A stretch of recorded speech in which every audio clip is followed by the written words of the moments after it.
Ini adalah WBCQ, menghadirkan radio World's Last Chance kepada Anda dari Monticello, Maine, Amerika Serikat.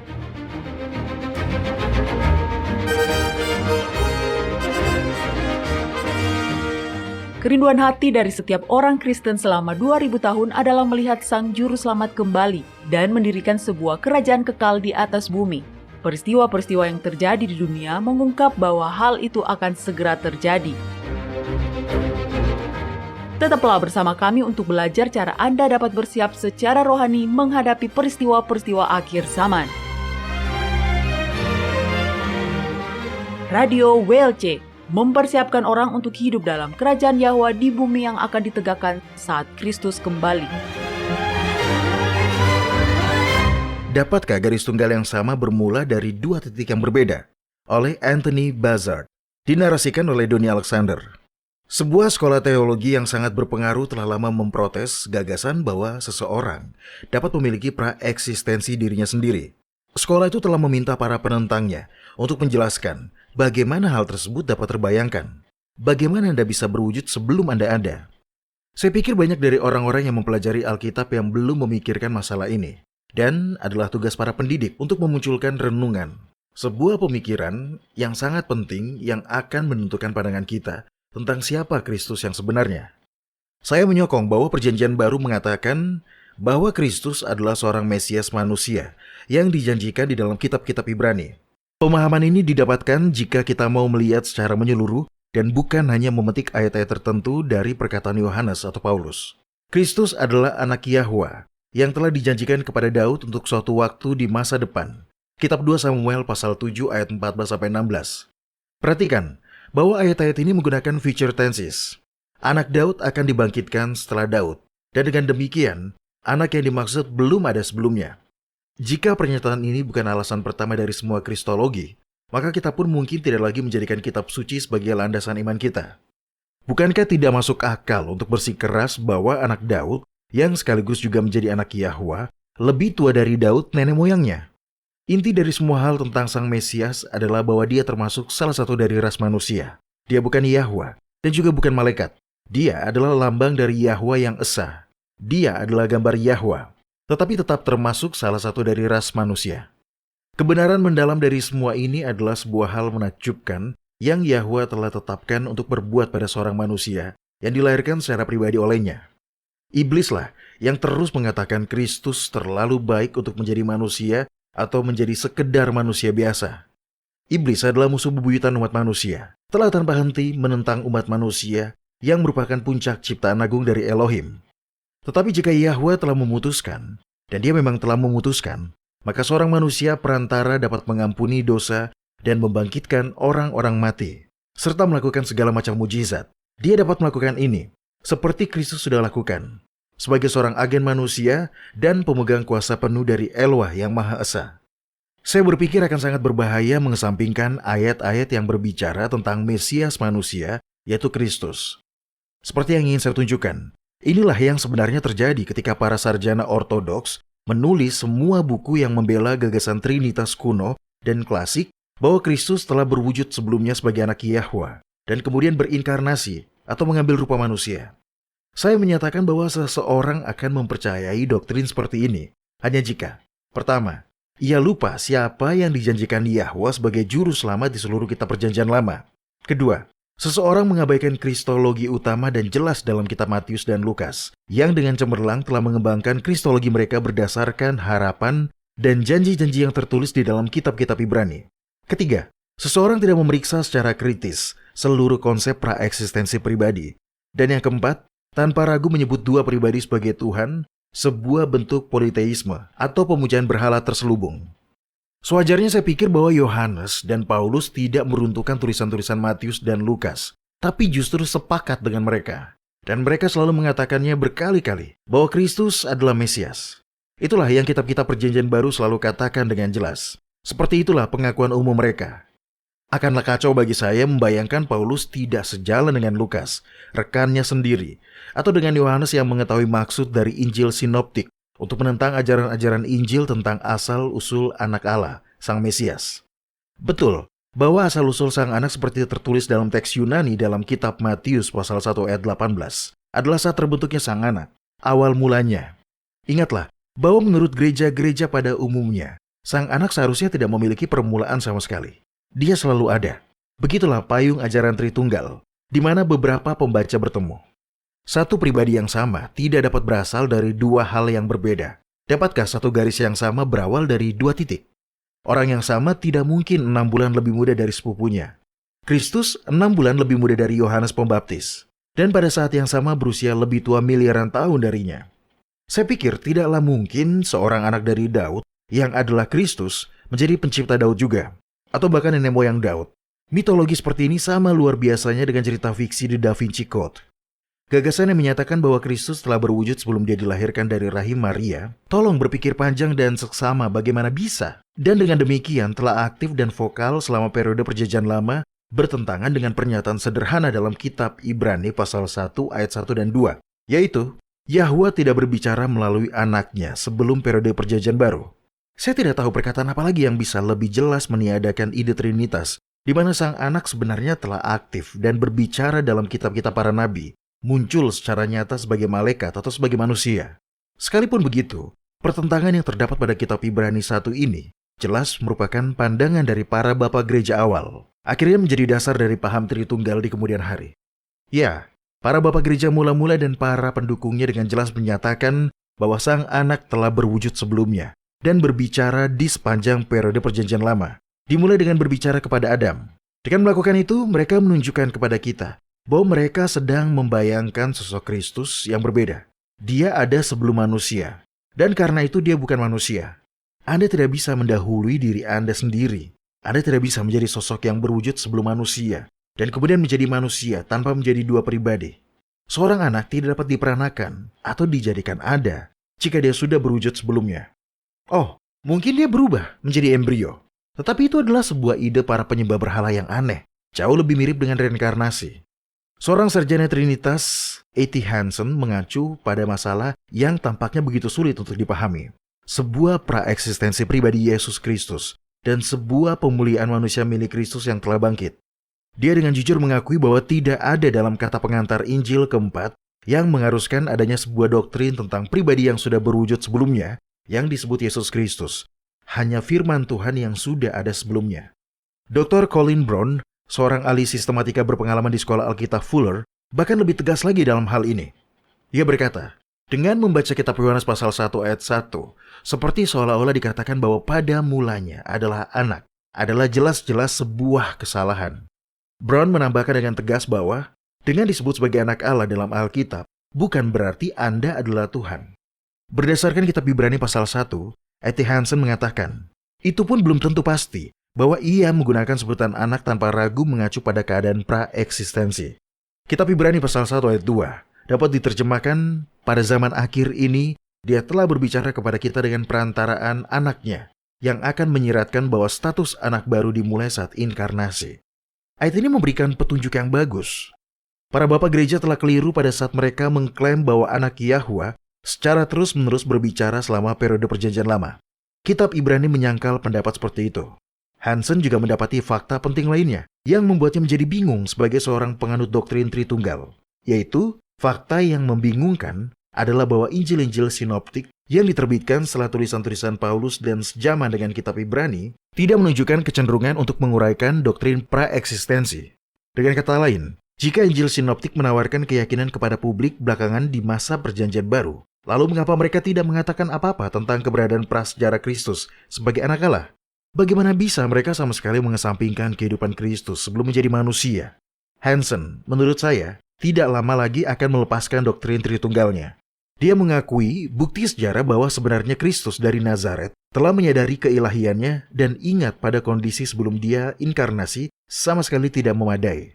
Saya menyarankan bahwa seluruh teori tentang wujud anak sebagai pribadi yang sadar akan keberadaannya sebelum dilahirkan tidaklah beralasan dan telah membawa begitu banyak konflik dan perpecahan dalam iman Kristen. Belum lagi beberapa kemartiran dan pengucilan yang kejam.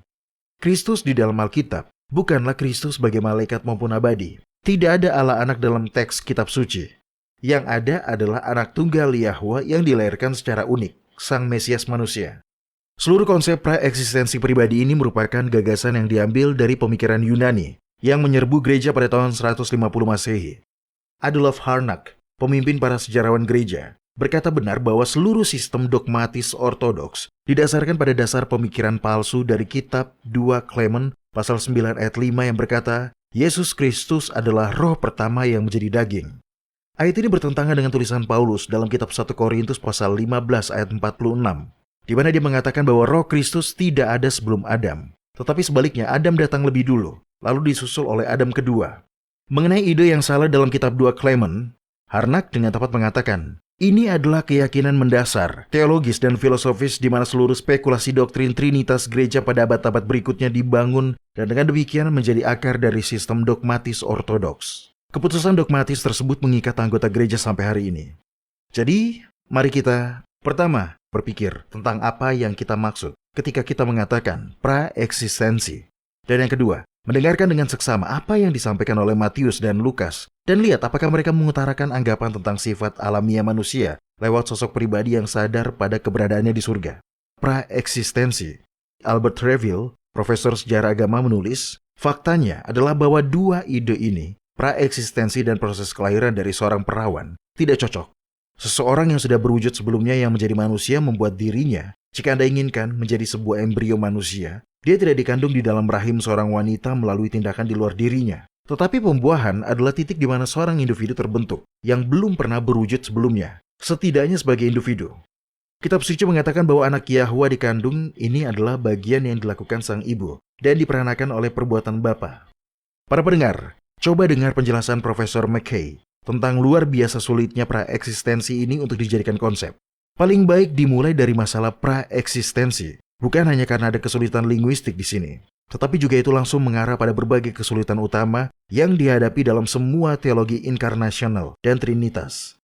Segera setelah kita mundur dari anggapan bahwa sesuatu dapat berwujud sebelumnya dengan sendirinya, kita harus bertanya, apa saja yang sebenarnya sudah berwujud sebelumnya? Dan apakah artinya itu? Tidak perlu seorang ahli sistematika dengan lulusan kecerdasan luar biasa untuk melihat bagaimana para ahli tafsir sendiri secara tidak sadar menjadi korban di dalam pekerjaan asumsi sistematis paling profesional mereka yang cukup dogmatis atau berarti tidak kritis. Saya pikir ini benar sekali. Pemimpin dari para sejarawan gereja Adolf Harnack sepakat dengan berkata, kehadiran Kristus secara ajaib di dalam seorang perawan melalui karya Roh Kudus dengan pra-eksistensi Kristus yang nyata saling meniadakan satu sama lain. Nantinya, bahkan sebenarnya sebentar lagi, orang-orang memang akan terpaksa menganggap keduanya sejalan. Pannenberg menjadikan pendapat kita benar. Katanya, proses kelahiran Kristus dari seorang perawan berada pada kontradiksi yang mutlak dengan kristologi inkarnasi pra-eksistensi anak Allah.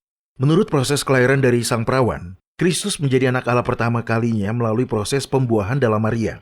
Gagasan pra-eksistensi tidak selaras dengan hal ini, bahwa status anak yang ilahi baru pertama kali ditetapkan pada suatu waktu, seperti yang diajarkan Matius dan Lukas. Status bagi anak tidak dapat, pada saat yang sama dibuat saat pra-eksistensi dan kemudian tetap hanya memiliki awal saat proses reproduksi ilahi Kristus di dalam diri Maria. Matius dan Lukas mengajarkan bahwa Kristus sejak kelahirannya dan seterusnya telah menjadi putra Allah, karena melalui kelahirannya, dia menjadi anak Allah. Pra-eksistensi tidak dapat dihubungkan tanpa bertentangan paham dengan motif asli proses kelahiran dari seorang perawan. Kontradiksi antara pra-eksistensi dan proses kelahiran dari seorang perawan tampaknya tidak diperhatikan oleh gereja di zaman para bapak gereja mula-mula. Bagaimana mungkin perubahan dari iman asli dalam Kristus dapat terjadi? Bagaimana Kristus yang baru dimuliakan melalui kebangkitan dari kematiannya menjadi sesosok makhluk ilahi yang sudah berwujud dan turun dari surga? Sampai sekarang itu semua masih menjadi masalah utama dari sejarah tradisi Kristen awal. Masalah ini terpecahkan dengan mempercayai apa yang Matius dan Lukas katakan, dan tentu juga kitab Kisah Para Rasul dan Petrus, dan kemudian menyepakati bahwa Paulus dan Yohanes tidak bertentangan dengan mereka. Anak Yahwa tidak ada secara harfiah sampai saat dia dilahirkan secara ajaib di dalam diri Maria. Kitab Lukas pasal 1 ayat 35 sudah selayaknya dikumandangkan secara luas. Para pendeta harus didesak untuk memberikan penjelasan lengkap dari ayat ini. Lahir dari seorang perawan, keberadaan ajaib dari pribadi Kristus, Sang Mesias anak Allah, adalah ajaran Matius dan Lukas yang tidak dapat diragukan lagi. Sia-sia saja untuk mencoba menafsirkan sebuah doktrin inkarnasi ke dalam keduanya. Itu hanya dapat dilakukan dengan menghancurkan kesaksian mereka. Sebelumnya, ajaran yang jelas dari Matius dan Lukas bahwa tidak ada yang disebut praeksistensi sangatlah diterima.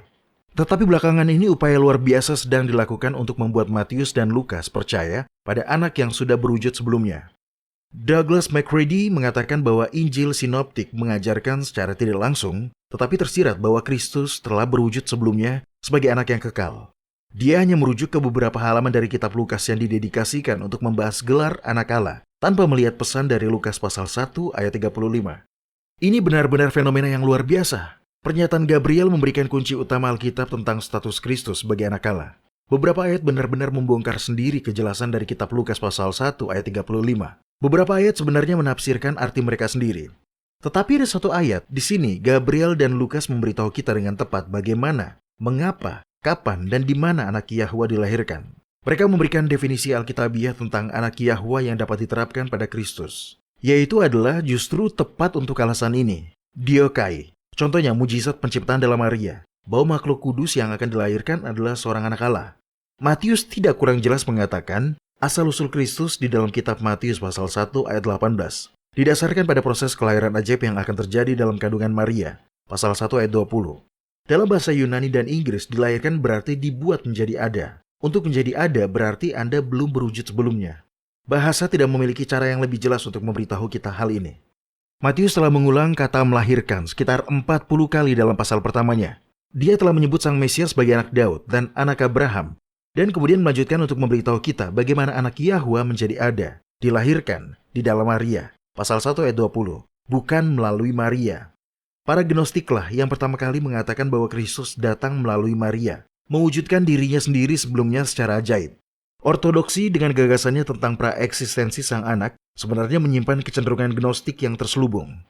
Harnack menyadari apa yang telah terjadi. Dia berbicara tentang ragi Gnostik yang tidak pernah disingkirkan oleh para Ortodoks. Ini adalah paradoks dari semua paradoks. Ketika pengakuan iman Nisea sebetulnya mengutuk siapapun yang mengatakan bahwa sebelum dia menjadi ada, dia tidak ada.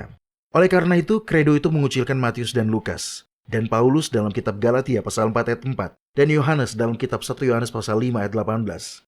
Paulus berbicara tentang anak yang menjadi wujud dari seorang wanita, dan Yohanes berbicara tentang suatu titik waktu ketika sang anak dilahirkan, seperti contohnya dibuat menjadi ada atau geneteis. Tidak heran ketika seorang komentator narasi kelahiran Katolik Roma yang sangat jujur dan terkenal, Raymond Brown, mengakui bahwa kitab Lukas pasal 1 ayat 35 telah mempermalukan banyak teolog ortodoks karena dalam kristologi praeksistensi, proses pembuahan oleh Roh Kudus di dalam Maria tidak membawa keberadaan anak Tuhan. Lukas tampaknya tidak menyadari kristologi semacam itu. Lukas bukan penganut Trinitas, karena untuk Lukas proses pembuahan merupakan tautan sederhana dengan status anak ilahi.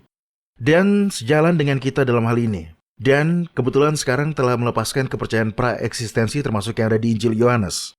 Dia berkata, Lukas lebih tegas daripada Matius dalam pernyataannya tentang status anak ilahi Kristus sejak lahir. Pasal 1 ayat 32 dan 35. Tetapi di sini juga cukup jelas bahwa itu adalah kelahiran, perwujudan, yang dalam artian keberadaan dari siapa yang akan dipanggil dan yang pada kenyataannya akan menjadi anak Allah. Bukan peralihan dari makhluk yang telah berwujud sebelumnya menjadi sesosok jiwa dari seorang bayi manusia, atau metamorfosis dari makhluk ilahi menjadi sebuah janin manusia. Niat Lukas jelas untuk menggambarkan proses penciptaan dari kelahiran ini. Demikian pula dalam Kisah Para Rasul, tidak ada tanda-tanda kristologi praeksistensi, tidak ada inkarnasi menurut Lukas. Godet juga cukup jelas jalan dengan Lukas ketika berkata, dengan kata karena itu, malaikat menyinggung kata-kata sebelumnya. Dia akan disebut anak dari Yang Maha Tinggi. Kita dapat menguraikannya dengan kata-kata sendiri. Dan justru karena alasan inilah aku berkata kepadamu. Jadi, di sini kita, dari mulut malaikat itu sendiri, mendapat penjelasan sahih tentang istilah anak Allah yang terdapat di bagian awal dari pesannya. Setelah penjelasan ini, Maria hanya akan memahami gelar tersebut dalam pengertian sebenarnya. Seorang manusia yang keberadaannya diciptakan langsung oleh Yahwa sendiri. Itu tidak menyampaikan gagasan praeksistensi. Sama jujurnya dengan Godet. Fischmeyer, seorang komentator di Kamus Alkitab tentang Lukas. Dia menunjukkan pada perubahan besar yang terjadi dalam keyakinan pada awal pertengahan abad kedua. Justin Martyr membaca catatan dalam kitab Lukas dan mengartikan bahwa sang anak sudah berwujud sebelumnya. Meminta kuasa Yahwa dan Roh Kudus, merekayasa proses pembuahannya sendiri dalam diri Maria. Sebelumnya sudah berwujud, dia membuat keberadaannya sendiri di dalam diri Maria. Justin terdorong pada pernyataan ini akibat dasar pemikirannya bahwa sang anak telah sepenuhnya aktif di zaman Perjanjian Lama, sebagai penyangga antara dunia dan Allah Bapa yang tak terlukiskan dengan kata-kata yang tidak secara langsung berurusan dengan dunia. Para pendengar, perhatikan betapa jelas Fischmeyer menunjukkan pada apa yang telah terjadi dengan upaya menghalangi pengertian yang jelas dari kitab Lukas pasal 1 ayat 35 yang dilakukan oleh Justin pada tahun 150 Masehi. Roh Kudus dipahami dalam nalar Perjanjian Lama sebagai kuasa penciptaan Allah yang aktif yang dianugerahkan kepada umat manusia. Tradisi gereja belakangan membuat sesuatu yang lain dari ayat ini. Justin menulis, tidaklah benar untuk memahami roh dan kuasa Allah sebagai sesuatu yang lain selain firman, yang juga anak sulung Allah. Apologi pasal 1 ayat 33. Dalam interpretasi Justin ini, dua ekspresi, roh dan kuasa, dipahami sebagai anggota kedua dari Trinitas. Namun sebelum abad keempat, tidaklah umum bahwa Roh Kudus dipahami sebagai pribadi ketiga. Di sini tidak ada bukti dalam cerita Lukas tentang masa kecil Kristus yang sudah berwujud sebelumnya, maupun yang berinkarnasi. Satu-satunya perhatian Lukas adalah untuk menegaskan bahwa asal mula Mesias Allah adalah akibat dari roh penciptaannya di dalam Maria. Dia mengatakan dalam Lukas ditemukan unsur-unsur Trinitas dan bukan doktrinnya sendiri. Kristologi sinoptik adalah sebuah pembatas dari semua spekulasi tentang Kristus yang tidak berawal dari rahim ibunya. Dengan demikian, Kristus sebagai manusia dibentuk dan muncul sebagai model yang masuk akal untuk spiritualitas manusia, serta menjadi instrumen pilihan untuk keselamatan manusia, sebagai anak domba Yahwa yang dikuasakan oleh Yahwa sendiri. Yahwa, bukan para dewan, harus diberi kebebasan untuk memilih juru selamat macam apa yang memadai untuk tugas itu. Saya berterima kasih kepadanya bahwa dia dengan murah hati menunjuk seorang manusia sebagai perantara, penyelamat, dan hakim. Setiap imam besar dipilih dari antara manusia, kitab Ibrani pasal 5 ayat 1, bukan dari antara para malaikat, dan tentu saja Yahwa tidak bisa menjadi imam besar bagi dirinya sendiri. Jika juru selamat harus menjadi Tuhan, maka sulit untuk melihat bagaimana Yahwa yang abadi dapat mati, ketika Yahwa menyatakan dia adalah abadi, kitab 1 Timotius pasal 6 ayat 16. Dan bagaimana hanya seorang malaikat suci yang berwujud sebelumnya, yang juga memiliki keabadian, dapat melakukan tugas itu. Hanya manusia yang fana yang dapat mati sebagai juru selamat bagi dosa-dosa dunia. Semua pembagian rumit dari satu pribadi Kristus menjadi dua pribadi yang muncul kemudian tidak dapat menjawab hal ini. Terlebih lagi, jika Kristus bagaimana yang dikatakan secara resmi oleh para penganut Trinitas adalah manusia dan bukan manusia seutuhnya. Lalu siapakah yang dikandung oleh Maria? Sungguh tidak masuk akal untuk percaya pada para ortodoks bahwa Maria mengandung sifat kemanusiaan dan bukanlah seorang anak Daud yang baru ada. Apakah Alkitab Ibrani menjanjikan kita, makhluk dengan sifat manusia sebagai keturunan Daud atau keturunan Hawa? Sama sekali tidak. Alkitab sama sekali tidak sepakat dengan ide-ide abstrak seperti itu. Dan ini sepenuhnya membenarkan pernyataan Bart Ehrman dan Geza Vermes bahwa jalur resmi yang diambil oleh kekristenan tidak secara langsung terkait dengan perkataan dan perbuatan yang sebenarnya dari Kristus zaman dahulu kala. Dibandingkan dengan agama Kristus yang dinamis, kekristenan yang sepenuhnya berkembang tampaknya milik dunia lain. Politeisme atau pemberhalaan memasuki gereja dengan penyamaran. Harnack menunjuk pada seluruh masalah yang muncul dalam kristologi ketika paradigma filosofis Yunani digunakan untuk menjelaskan Alkitab. Gereja menentang doketisme yang menyolok dan Kristus yang diporak-porandakan. Tetapi bukankah ajaran mengenai Aion atau dewa surgawi yang berinkarnasi sebagai juru selamat mengandung sisa ragi dari gnostik yang lama? Bukankah pancaran dari logos untuk tujuan penciptaan dunia mengingatkan kita pada pancaran para Aion atau para dewa dalam gnostisisme? Bukankah diteisme diangkat ketika 2 atau 3 makhluk ilahi disembah? Sebuah pergumulan dimulai yang merupakan sejarah penindasan dari Kristus zaman dahulu kala oleh Kristus yang sudah berwujud sebelumnya dalam ajaran-ajaran agama. Artinya adalah penindasan Kristus yang sejati oleh Kristus yang fiktif dalam ajaran agama berupaya menang untuk mencoba mengatur keyakinan kaum awam dengan cara yang tidak dapat dipahami oleh mereka. Dan untuk menanamkan misteri dari pribadi Kristus pada pribadi itu sendiri. Ketika kristologi logos menang, contohnya di mana sang anak diartikan kembali kepada logos, pandangan tradisional tentang keilahian tertinggi sebagai satu pribadi, dan bersama dengan ini, setiap pemikiran tentang kemanusiaan sang penebus yang nyata dan lengkap sebenarnya dikutuk sebagai sesuatu yang tidak dapat ditoleransi dalam gereja. Tempatnya digantikan oleh sifat alamiah Kristus, di mana tanpa pribadi hanya merupakan seseorang yang tidak berarti. Dengan demikian, anak Daud yang berharga tersebut berubah menjadi seseorang yang tidak berarti. Para penganut Trinitas memegang teguh pada pandangan tersebut bahwa sang anak tanpa diragukan lagi telah berwujud sebelumnya, dan bahwa Kristus adalah manusia, tetapi bukan seorang manusia seutuhnya. Siapa yang ingin memperjuangkan pandangan seperti ini ketika di masa depan Kristus mengamati apa yang telah kita ajarkan tentang Dia? Syukurlah di zaman kita suara-suara protes telah muncul dari berbagai tempat, khususnya J.A.T. Robinson dari Cambridge, yang menyatakan Kitab Yohanes adalah sebuah saksi yang tidak menyimpang tentang kesatuan monoteisme dari Yudaisme seperti halnya yang terdapat di Perjanjian Lama. Profesor Caird dari Oxford yang memperingatkan kita untuk berhati-hati terhadap teori apapun yang mencoba membuat Mesias dalam Yudaisme menjadi lebih dari satu pribadi. Dia berkata, orang-orang Yahudi hanya percaya pada praeksistensi personifikasi. Hikmat adalah personifikasi, baik sebagai salah satu sifat ilahi atau rencana ilahi, tetapi tidak pernah seorang pribadi. Baik Injil keempat maupun kitab Ibrani tidak berbicara tentang firman atau hikmat Yahwa yang kekal dengan istilah yang mendorong kita untuk menganggapnya sebagai pribadi. Mereka juga mengetahui hal ini di Qumran. Ketika mereka menulis, dengan pengetahuan Yahwa, segala sesuatu dibuat menjadi ada.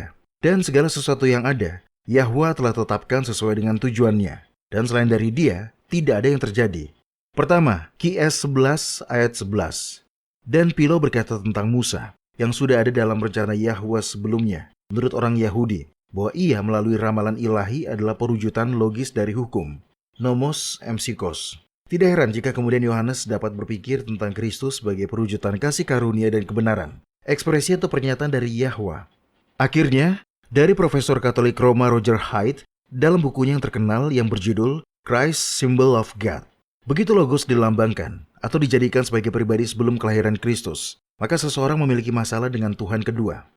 Para pendengar, pernyataan ini telah mengatakan semuanya. Dan jika pemberhalaan adalah sebuah masalah, sebaiknya kita tandai. Saya ingatkan Anda bahwa tidak seorang pun yang membaca 8 terjemahan Alkitab sebelum King James Version akan keliru untuk membaca. Segala sesuatu dijadikan oleh Dia, yaitu Anak. Mereka akan membaca segala sesuatu dijadikan oleh firman. Hanya saat di bawah pengaruh versi daerah wilayah Katolik Roma, maka versi Protestan Inggris mengubah kata ganti tersebut untuk memperkenalkan gagasan pra-eksistensi Sang Anak.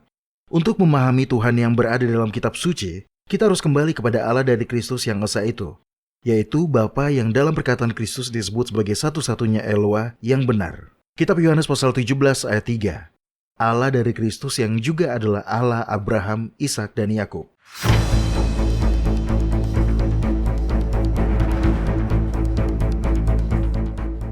Anda mendengarkan radio World's Last Chance di WBCQ yang mengudara pada gelombang 31 meter di frekuensi 9330 kHz.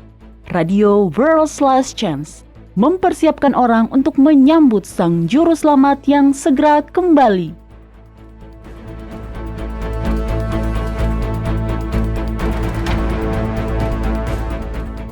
Pernahkah Anda merasakan gempa? Apa yang Anda lakukan? Apakah Anda lari keluar karena khawatir bangunan itu runtuh? Atau apakah Anda bahkan tidak menyadari apa yang sedang terjadi? Mungkin itu terjadi di malam hari, dan Anda sedang tertidur lelap, dan Anda baru mengetahuinya keesokan paginya saat Anda menonton berita. Siapapun yang pernah selamat dari gempa bumi yang benar-benar dahsyat akan memberitahu Anda bahwa gempa yang terjadi tersebut telah mengubah hidupnya untuk selamanya. Setiap bencana yang mematikan akan berdampak seperti itu. Gempa tidak hanya akan merusak piring-piring Anda atau menghancurkan pusaka-pusaka keluarga Anda. Orang-orang yang selamat dari gempa bumi yang kuat akan mempertanyakan, kemana mereka akan melangkah dalam kehidupan ini? Apakah prioritas mereka sudah sesuai? Apakah ada sesuatu dalam hidup mereka yang ingin mereka ubah?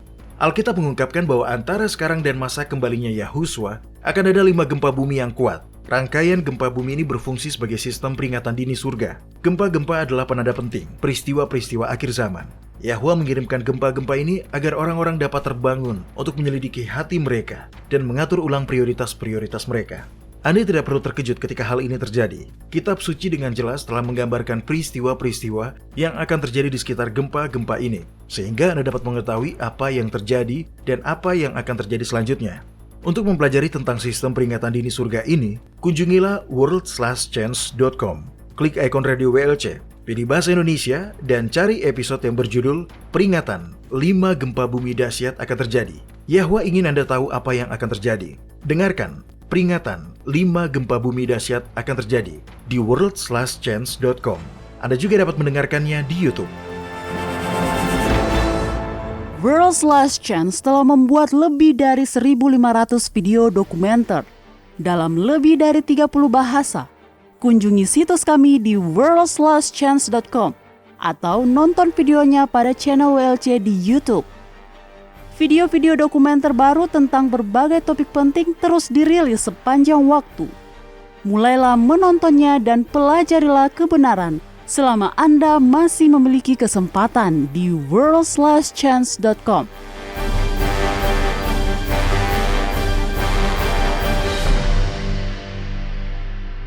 Selamat bergabung kembali di Radio WLC. Sekarang saatnya untuk segmen Kotak Surat Harian kita. Baiklah, Doni dan para pendengar sekalian, pertanyaan pertama yang kita terima hari ini menurut saya adalah sebuah pertanyaan yang bisa dipahami atau pernah dirasakan oleh banyak orang, setidaknya oleh orang-orang yang pernah kesulitan dengan diri mereka sendiri. Pertanyaan ini dikirim oleh Belinda Murray di Amerika Serikat. Dia menuliskan, "Halo WLC, saya dan suami saya sedang kesulitan untuk mengetahui cara mengatasi beberapa situasi yang memecah belah keluarga kami. Saudaranya akan segera menikah dan orang tuanya menolak untuk menghadiri acara itu karena saudaranya itu akan menikahi seorang pria. Kedua mertua saya merupakan orang-orang yang sangat konservatif dan mereka percaya bahwa bila mereka menghadiri acara pernikahan tersebut, maka mereka akan berdosa karena mendukung homoseksualitas. Oleh karena itu, mereka juga menekan anggota-anggota keluarga yang lainnya untuk ikut memboikot pernikahan itu. Suami saya merasa tersakiti. Dia dan saudaranya itu sangat dekat, dan dia merasa bahwa bila dia juga tidak menghadirinya, maka itu akan memberikan konsekuensi bagi hubungannya dengan saudaranya di masa depan kelak. Kami ingin melakukan hal yang benar, tapi kami tidak yakin apa yang harus kami lakukan. Apakah ada aturan-aturan dalam Alkitab yang bisa kami terapkan untuk situasi ini?" Ini adalah sebuah situasi yang sulit. Ada banyak potensi yang bisa menyakiti kedua belah pihak. Dan karena pernikahan gay telah menjadi legal di beberapa negara, maka Anda sudah bisa memahami mengapa situasi ini begitu genting, dan semakin banyak orang yang akan mengalaminya kelak. Iya, dan bukan hanya anggota keluarga yang akan dilibatkan, tapi teman-teman kita juga, Doni. Tapi saya menyukai pertanyaan Belinda. Pertanyaan itu tidak asal-asalan, tidak disertai dengan opini yang penuh emosi, dan ditempatkan sesuai dengan aturan-aturan. Aturan-aturan apa yang ada di dalam Alkitab yang bisa membantu untuk mengatasi situasi ini? Mungkin kitab suci tidak memberikan solusi yang mendetail untuk setiap permasalahan yang ada. Tetapi bila Anda mengetahui aturan-aturan Alkitab yang mana yang harus diterapkan, maka Anda tidak akan salah. Oke, jadi aturan-aturan apakah itu, Doni? Bila itu tidak dicantumkan di dalam kitab suci, bagaimana kita bisa mengetahui aturan mana yang harus kita patuhi? Baiklah, dalam hal ini sama seperti pada banyak hal lainnya. Jalan hidup Sang Juru Selamatlah yang mesti kita jadikan pedoman. Oh iya, saya sangat bersyukur kita masih memiliki itu sebagai pedoman. Dulu, Yahusua berteman dengan para pendosa. Nyatanya, itulah alasan mengapa orang-orang yang menganggap diri mereka benar saat menolaknya. Nah, Mario, tolong bacakan kitab Lukas pasal 15 dan bacakan ayat 1 dan 2. Baiklah, di sini dikatakan, para pemungut cukai dan orang-orang yang berdosa biasanya datang kepada Yahusua untuk mendengarkan dia. Maka bersungut-sungutlah orang-orang Farisi dan ahli-ahli Taurat katanya, "Dia menerima orang-orang berdosa dan makan bersama-sama dengan mereka." Ini adalah kutipan ayat yang secara khusus mengungkap bahwa Yahusua tidak hanya menerima orang-orang berdosa. Di sini kita juga mendapatkan bahwa Sang Juru Selamat umat manusia juga dengan sukarela bergaul dengan orang-orang berdosa itu. Mario, selanjutnya tolong bacakan kitab Matius pasal 11 dan bacakan ayat 18 dan 19. Karena Yohanes datang, ia tidak makan dan tidak minum, dan mereka berkata, "Dia kerasukan setan." Kemudian anak manusia datang, dia makan dan minum, dan mereka berkata, "Lihatlah, dia seorang pelahap dan peminum, sahabat pemungut cukai dan orang berdosa." Ayat ini tidak menyebutkan bahwa Yahusua adalah seorang pelahap ataupun peminum. Semua orang harus makan dan minum, atau kalau tidak, kita akan mati. Dia makan dan minum sembari bergaul dengan orang-orang yang dianggap penuh dosa, oleh orang-orang yang menganggap diri mereka benar. Lihat kan? Orang-orang Farisi tidak akan menerima apalagi bergaul dengan orang-orang yang mereka anggap berdosa. Benar. Kita sering menganggap diri kita lebih baik dari orang-orang Farisi. Tapi ketika kita memikirkannya baik-baik, ada banyak umat Kristen hari ini yang melakukan hal yang sama. Menolak untuk bergaul dengan orang-orang yang mereka anggap berdosa. Oke, tapi bukankah bergaul dengan pasangan sejenis, menghadiri pernikahan mereka, makan malam di rumah mereka, dan mengundang mereka ke rumah Anda atau apapun lah, Bukankah itu bisa dianggap sebagai dukungan atas dosa yang mereka lakukan, Doni? Menurut saya, itulah yang takut untuk dilakukan oleh banyak umat Kristen saat ini, dan itu adalah alasan mengapa mereka menolak untuk bergaul dengan para pendosa. Tanpa diragukan lagi, Yahusua juga bergaul dengan orang-orang berdosa. Dia menerima mereka, Ya, betul. tetapi dia tidak ikut berbuat dosa bersama mereka. Dia tidak pernah menerima yang namanya dosa itu sendiri. Apakah Anda ingat apa yang dia katakan pada seorang wanita yang tertangkap basah berbuat zina? Iya, dia berkata, "Aku pun tidak menghukum engkau, pergilah dan jangan berbuat dosa lagi mulai dari sekarang." Yahusua datang untuk menyelamatkan orang-orang berdosa. Semua orang-orang yang berdosa. Bukan hanya beberapa jenis orang-orang berdosa, tetapi semua orang-orang berdosa. Mereka tertarik kepadanya karena mereka tahu dia akan tetap menerima mereka meskipun mereka adalah seorang pendosa. Jadi dia membenci dosa, tetapi mengasihi para pendosa. Ya, tepat sekali Mario. Dan dalam mengasihi orang-orang berdosa, dia tidak merasa perlu untuk mencela perbuatan dosa mereka. Mereka sendiri sudah mengetahui bahwa mereka adalah orang-orang berdosa. Yang dia berikan kepada mereka adalah kasih dan penerimaan. Dan itu juga yang bisa kita lakukan. Adalah tugas Roh Kudus untuk mengadili, bukan tugas kita. Tugas kita adalah untuk menunjukkan kasih dan penerimaan Yahusua dengan cara memperlakukan semua orang dengan kasih yang sama seperti dengan yang dia lakukan. Oke, saya mengerti penjelasan Anda dan menurut saya itu sungguh indah. Tapi bagaimana dengan yang dikatakan Paulus tentang tidak mendukung perbuatan dosa? Dalam kitab Roma pasal 12 ayat 9, dia mengatakan, "Jauhilah yang jahat dan lakukanlah yang baik." Yang tidak diketahui orang-orang adalah bahwa Paulus membedakan antara orang-orang tidak percaya dengan orang-orang percaya yang masih berbuat dosa. Silakan bacakan kitab 1 Korintus pasal 5 ayat 9 hingga 13. Baiklah. Di sini dikatakan, "Dalam suratku telah kutuliskan kepadamu, supaya kamu jangan bergaul dengan orang-orang cabul. Yang aku maksudkan bukanlah dengan semua orang cabul pada umumnya dari dunia ini, atau semua orang kikir dan penipu, atau dengan semua penyembah berhala. Karena jika demikian, kamu harus meninggalkan dunia ini. Tetapi yang kutuliskan kepadamu ialah, supaya kamu jangan bergaul dengan orang yang sekalipun menyebut dirinya saudara adalah cabul, kikir, penyembah berhala, pemfitnah, pemabuk, atau penipu. Dengan orang yang demikian, janganlah kamu sekali-sekali makan bersama-sama. Sebab dengan wewenang apakah aku menghakimi mereka yang berada di luar jemaat? Bukankah kamu hanya menghakimi mereka yang berada di dalam jemaat? Mereka yang berada di luar jemaat akan dihakimi Yahwa. Usirlah orang yang melakukan kejahatan dari tengah-tengah kamu. Oke. Jadi di sini Paulus mengatakan bahwa orang jahat yang tidak boleh kita ajak berteman adalah orang-orang yang menyebut diri mereka orang-orang percaya. Bukan orang-orang yang tidak mengklaim diri mereka sebagai orang-orang yang percaya. Iya betul. Nah sekarang, bagaimana orang-orang seharusnya menerapkan ini dalam kehidupan pribadi mereka masing-masing? Adalah sebuah persoalan yang seharusnya kita serahkan kepada Yahwa dan pribadi orang-orang itu. Bila Anda meminta, Dia akan mengajari Anda apa yang harus dilakukan di setiap situasi yang sedang Anda hadapi. Iya, hal lain yang mesti diingat adalah Dia sedang merangkul orang-orang. Sementara penghukuman hanya membuat orang-orang menjauh. Ada sebuah kutipan dari salah seorang penulis favorit saya yang baru-baru ini saya baca. Oke, tunggu sebentar. Akan saya carikan kutipannya. Saya membacanya lagi baru-baru ini dan di dalamnya dikatakan, Yahwa tidak menempatkan kita di dunia untuk menjadi hakim, tetapi untuk memperlihatkan belas kasih Kristus. Menggembar-gemborkan dosa orang lain adalah cara setan dalam melakukan sesuatu. Dan itu bukanlah cara Yahwa. Kristus adalah satu-satunya yang bisa membaca hati. Satu-satunya yang bisa mengukur pertobatan dan mengetahui bobotnya yang sebenarnya. Dan orang-orang yang menganggap diri mereka bertanggung jawab untuk menghakimi orang-orang berdosa akan dianggap lebih berdosa dibandingkan orang-orang yang mereka hakimi itu. Kita harus mempraktekkan cara Yahwa melakukan segala sesuatu, bukan dengan menggunakan cara kita sendiri. Dan bila kita salah dalam semua hal itu, lebih baik kita berbelas kasih daripada berbuat kejam. Kristus menempatkan dirinya di dalam kemanusiaan di setiap detail pengalaman yang ada. Berhati-hatilah dalam menghadapi pikiran manusia. Kristus telah menebus setiap jiwa yang ada. Saya menyukai itu. Bila kita salah, maka tetaplah berbuat baik. Baiklah, pertanyaan selanjutnya dikirim oleh... saya tidak tahu pertanyaan ini dikirim oleh siapa dan di mana. Tidak ada nama dan alamat pengirimnya, tetapi ini adalah pertanyaan yang bagus dan menurut saya kita semua pernah mengalaminya. Pengirimnya menuliskan, Saya mengetahui saya melakukan dosa secara sadar dan sekarang saya tersiksa oleh rasa bersalah dan merasa diri saya tidak layak. Dengan sadar saya berbuat dosa dan sekarang saya berharap seandainya saja saya tidak pernah melakukannya. Apakah masih ada harapan bagi saya?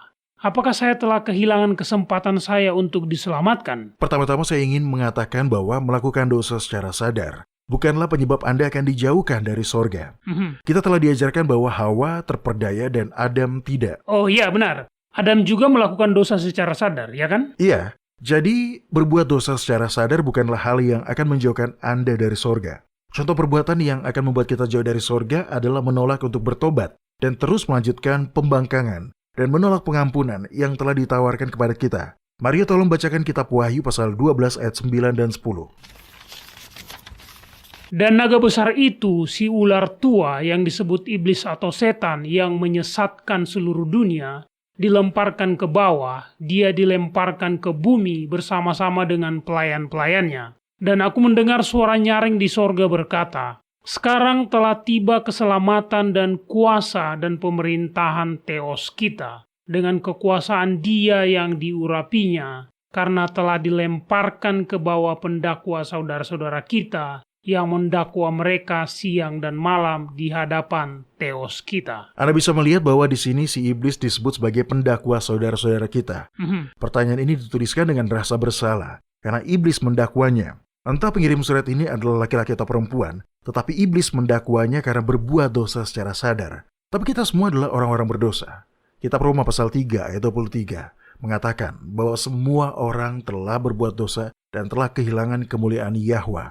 Tapi itulah alasan Yahusua diutus, untuk mencari dan menyelamatkan orang-orang berdosa. Iya, itu sangat benar. Saya ingin mengatakan sesuatu kepada para pendengar, karena kita semua pernah berbuat dosa. Bila Anda merasa amat sangat bersalah, anggap saja itu adalah pertanda bahwa Anda belum terlambat untuk diselamatkan. Masa pencobaan belumlah berakhir. Fakta bahwa Anda sedang bergelut dengan rasa bersalah membuktikan bahwa masih ada harapan untuk Anda. Karena bila hati Anda betul-betul telah tenggelam ke dalam dosa, bila Anda sudah sangat terlambat untuk diselamatkan, maka Anda tidak akan merasa bersalah sama sekali. Hati Anda akan menjadi sangat keras, hingga bahkan dorongan roh Yahwa tidak akan memberikan efek apa-apa kepada Anda. Ya, dan yang Anda katakan itu adalah dosa yang tidak dapat dimaafkan. Ya kan, Doni? Ya. Menolak dan terus menolak keselamatan hingga akhirnya hati Anda sudah tidak lagi peduli. Bila Anda dibanjiri rasa bersalah dan keraguan, ketahuilah bahwa perasaan-perasaan tersebut berasal dari iblis, pendakwa saudara-saudara kita. Iblis mengetahui semua orang yang menemui Yahwa akan diterima dan diampuni. Jadi karena itu, dia mencoba untuk menghancurkan iman orang-orang yang hatinya berpegang teguh pada kebenaran dan keadilan. Jangan dengarkan setan itu. Temuilah Yahwa apa adanya. Jangan menunggu hingga diri Anda membaik dengan sendirinya. Anda tidak bisa melakukan itu. Terlebih lagi, dia tidak ingin Anda melakukan itu. Temuilah dia dan terimalah pengampunan yang dia tawarkan. Barang siapa yang datang kepadaku, dia tidak akan kubuang. Amin. Para pendengar sekalian, pekerjaannya adalah menyelamatkan orang-orang berdosa. Itulah pekerjaan yang menyenangkan baginya. Sebagai pesan penutup, saya akan menambahkan satu janji lagi yang terdapat di dalam Alkitab, yaitu dalam kitab 1 Yohanes pasal 1 ayat 9. Saya yakin Anda telah menghafalnya. Iya benar Doni, saya sudah menghafalnya. Itu adalah salah satu kesukaan saya. Di dalamnya dikatakan, jika kita mengakui dosa kita, maka Dia adalah setia dan adil, sehingga Dia akan mengampuni segala dosa kita dan menyucikan kita dari segala kejahatan. Dia tidak hanya akan mengampuni dosa kita, tapi Dia juga akan menyucikan dan mengembalikan kita ke jalan benar yang dulu kita lalui sebelum kita menjadi tersesat. Bila Anda kembali tergoda untuk berbuat dosa, itu tidak berarti bahwa Anda belum diampuni. Itu hanya berarti bahwa Anda diberikan kesempatan kedua untuk memilih. Dan pada saat itu, dalam kekuatan Yahwa, Anda bisa memilih untuk melakukan hal yang benar. Iya, itu sangat betul. Itu adalah sebuah janji yang indah. Baiklah para pendengar sekalian, sekian segmen Kotak Surat Harian kita untuk hari ini. Dan bagi para pendengar yang masih memiliki pertanyaan atau komentar, kami menantikan kabar dari Anda. Silakan kunjungi situs kami di worldslastchance.com, pilih bahasa Indonesia dan klik hubungi kami. Nah, jika kami tidak sempat untuk menjawab pertanyaan Anda secara langsung melalui siaran radio ini, maka silakan melihat bagian tanya jawab di situs kami. Anda menyukai apa yang Anda dengar? Kunjungi situs kami di worldslastchance.com untuk mendengarkan episode-episode lain dari program radio kami. Radio World's Last Chance, mempersiapkan orang untuk menyambut Sang Juru Selamat yang segera kembali.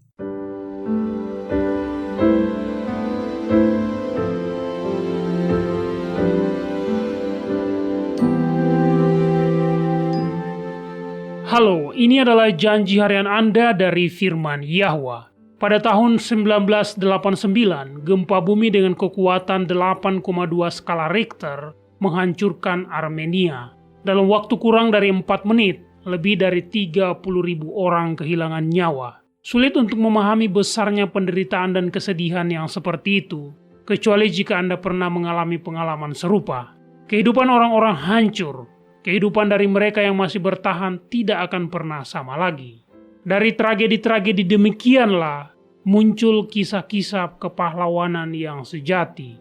Saya ingin memberitahu Anda tentang seorang pahlawan selama masa-masa yang mengerikan itu. Pria ini adalah seorang ayah. Pada saat gempa, putranya berada di sekolah. Begitu tanah berhenti bergetar sehingga cukup aman baginya untuk bergerak, ia bergegas ke sekolah putranya. Di sana, di tempat sekolah itu berada, hanya tersisa puing-puing yang sangat besar. Saya bahkan tidak bisa mulai membayangkan apa yang pasti ada dalam benaknya.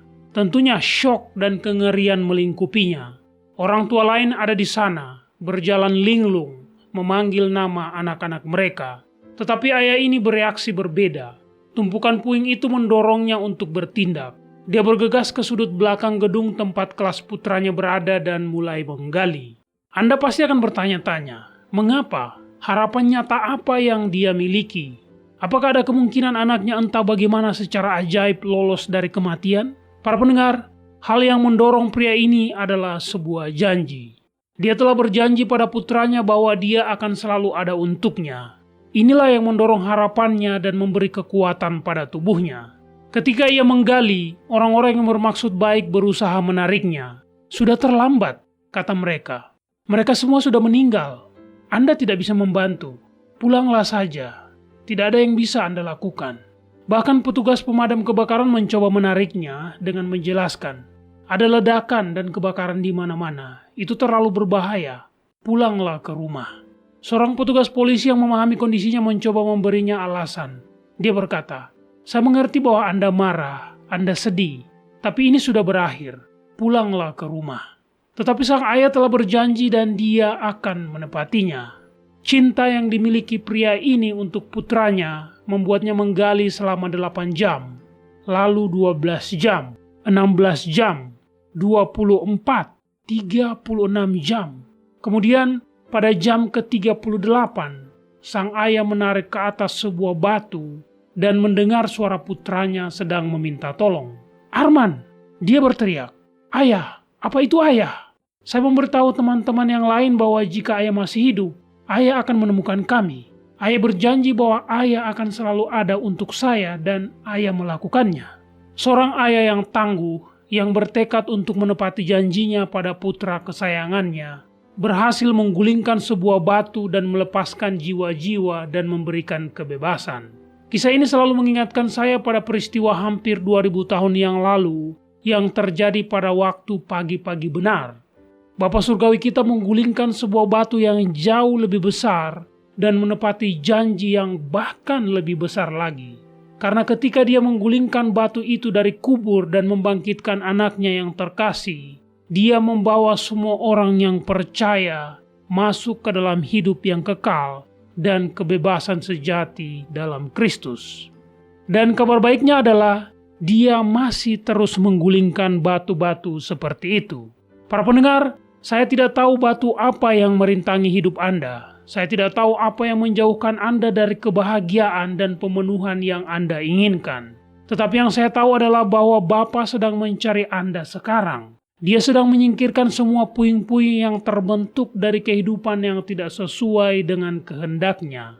Namun, bagaimanapun ukuran batu-batu dalam hidup Anda, Dia berkeinginan dan mampu menggulingkannya untuk memberi Anda kehidupan baru di dalam Dia. Yahwa menepati janji-janjinya, sebagaimana Dia menepati janjinya kepada anaknya sendiri ketika Dia menggulingkan sebuah batu di saat fajar 2000 tahun yang lalu.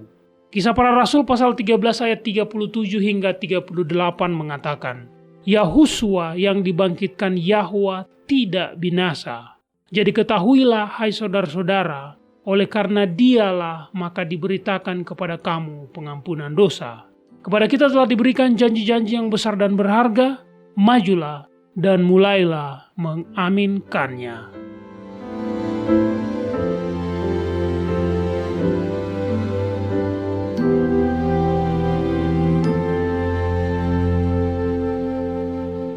Selama hampir 2000 tahun, orang-orang percaya telah mencari dan merindukan kembalinya Sang Juru Selamat. Selama beberapa generasi, orang-orang Kristen telah hidup dan mati dalam pengharapan akan segera kembalinya Yahusua. Sayangnya, banyak orang Kristen mulai kehilangan iman mereka. Mereka menunjukkan fakta bahwa orang tua dan kakek nenek mereka, dan bahkan kakek buyut mereka, percaya bahwa Kristus akan kembali dengan segera. Tetapi mereka sendiri sudah tidak lagi percaya. Sekarang bukan waktunya untuk kehilangan iman. Bahkan, Kitab Suci sendiri menubuatkan bahwa salah satu tanda akhir zaman adalah hilangnya iman yang nyata. Kitab 2 Petrus pasal 3 ayat 3-4 bernubuat dengan berkata, pada hari-hari zaman akhir akan tampil pengejek-pengejek dengan ejekan-ejekannya, yaitu orang-orang yang hidup menuruti hawa nafsunya. Kata mereka, di manakah janji tentang kedatangannya itu? Sebab sejak bapa-bapa leluhur kita meninggal, segala sesuatu tetap seperti semula pada waktu dunia diciptakan. Jika Anda juga bertanya-tanya mengapa Yahusua belum kembali, Kitab Suci memiliki jawabannya. Carilah program radio yang berjudul Jika Kristus Akan Datang Segera. Di mana dia? Program-program lain yang sudah ditayangkan sebelumnya telah diposting di situs web kami. Anda juga dapat mendengarkannya di YouTube. Sekali lagi, carilah episode yang berjudul Jika Kristus Akan Datang Segera. Di mana dia? Dengarkan selengkapnya di Radio WLC. Jangan sampai Anda kedapatan berada dalam kelompok para pengejek-pengejek. Kembalinya Sang Juru Selamat sudah lebih dekat sekarang dari sebelumnya saat kita baru pertama percaya.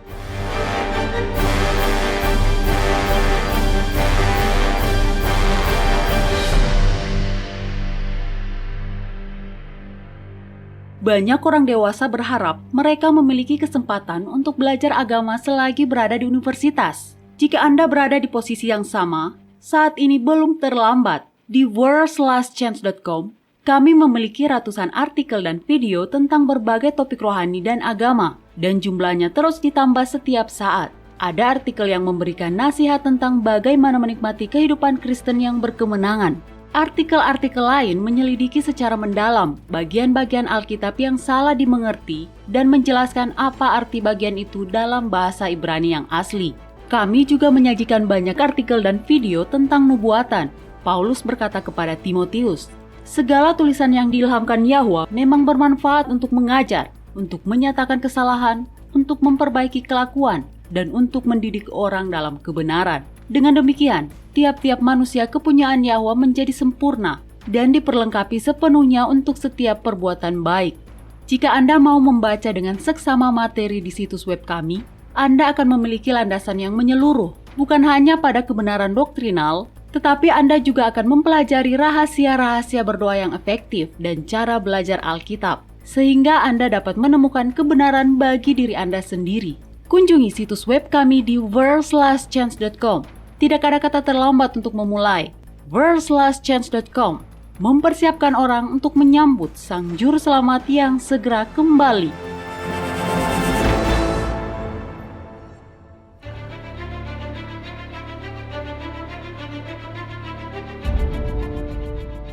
Terima kasih telah mendengarkan episode ini di Radio WLC.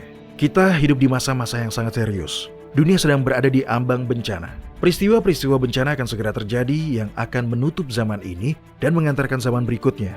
Dalam belas kasihannya yang besar, Yahwa telah mengungkapkan tentang masa depan melalui nubuatan.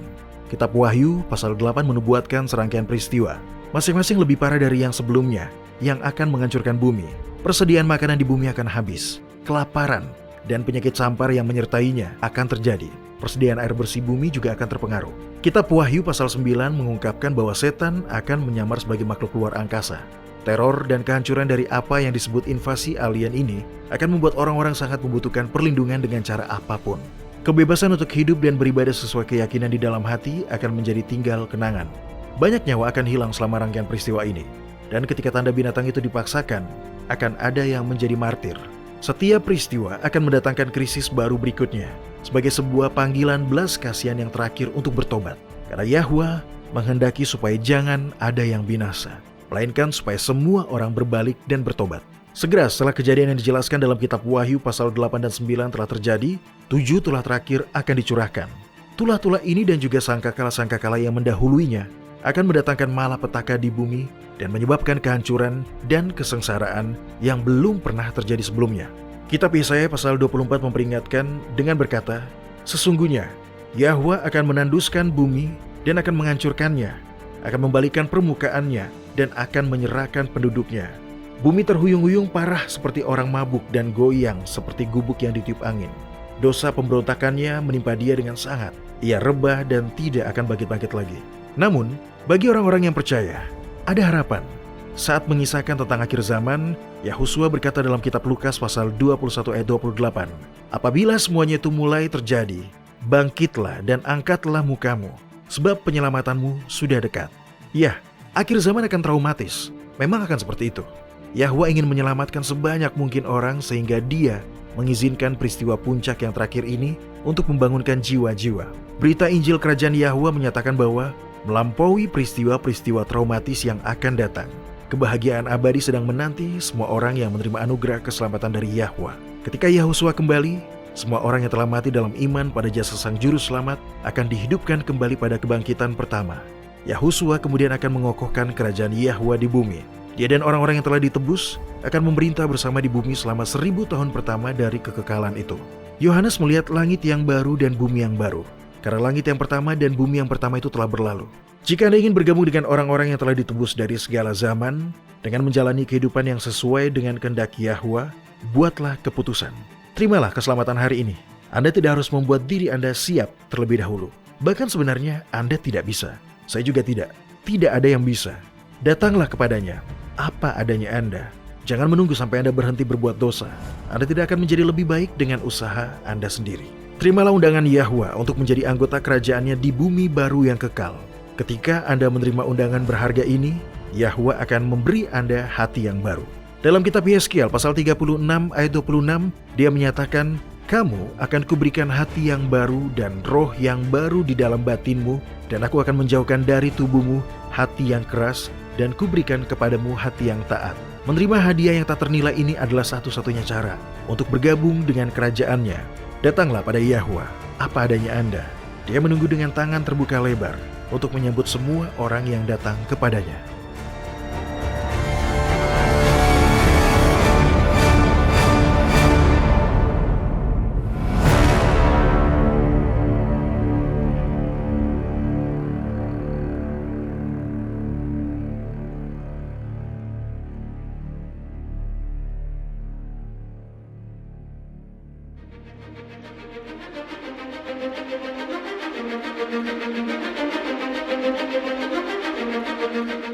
Anda baru saja mendengarkan radio WLC.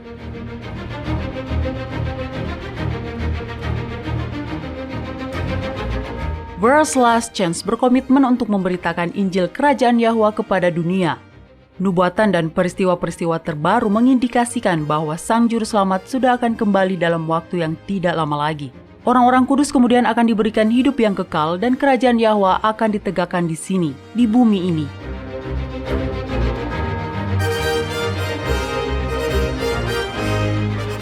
Tidak ada waktu yang bisa disia-siakan. Terimalah anugerah keselamatan hari ini dan izinkan Yahwa menyelimuti Anda dengan kebenaran Kristus.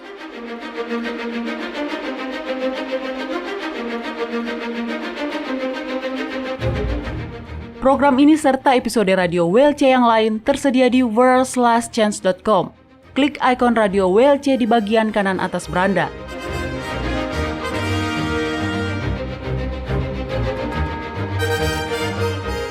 Bergabunglah kembali bersama kami besok untuk menerima berbagai pesan kebenaran lain di WBCQ yang mengudara pada gelombang 31 meter di frekuensi 9330 kHz.